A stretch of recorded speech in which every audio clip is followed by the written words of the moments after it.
Need to replace the hopper lid on your Traeger Ironwood 885? The hopper lid is the lid over your pellets, and its whole job is keeping them dry. When it warps, cracks, or the hinge gives out, it stops sealing, and that is a real problem. About 20 minutes with a screwdriver. And the good news, the new lid comes with its hinges and hardware. Let's get into it. Step 1. The hopper lid covers the pellet hopper, and it is what keeps rain and moisture off your pellets. That matters more than it sounds, because wet pellets swell up and jam the auger. So, a lid that will not seal is not just annoying, it can cost you a cook. Step 2. Here's the good news about this part. The replacement lid comes with its hinges and hardware already, so you are not trying to reuse a bent hinge or a stripped screw. The whole assembly swaps as one, which is what makes this an easy job. Step 3. Open the lid and look at the back, where the hinges bolt to the hopper.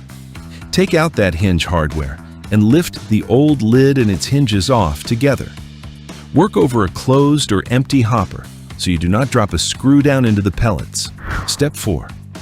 Set the new lid on the hopper with its hinges lined up at the back and start the hardware by hand. Once it is all started, tighten it down and check that the lid swings open and closed without binding. Step 5. Close the lid and look at how it sits. It should lie flat against the top of the hopper all the way around, with no gap for rain to get in. If one side stands proud, back off and reseat the hinges until it closes flush. Now, let's make sure it's working. Check for 4 things. The lid opens and closes smoothly on its hinges.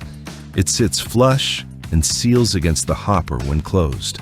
The hinges are tight with no wobble at the back, and it keeps the rain out so your pellets stay dry. Pass all of these, and this repair is finished. 2 quick things before you go. First, do you need to buy hinges separately? No. This lid comes with its hinges and hardware, so it is a complete swap. And second, why fuss over a lid at all? Because a lid that does not seal lets moisture into your pellets, and wet pellets are the #1 thing that jams an auger. Keeping this lid good is cheap insurance for the whole feed system. Before you go, 2 ways to keep this lid doing its job. First, keep it closed and latched after you load pellets. The lid only protects them when it is shut. And second, every so often, check that the hinge hardware is still snug.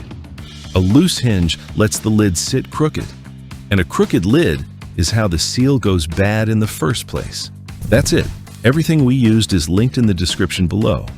If this video helped you out, please hit like and subscribe, and check out these other videos. Thanks for watching.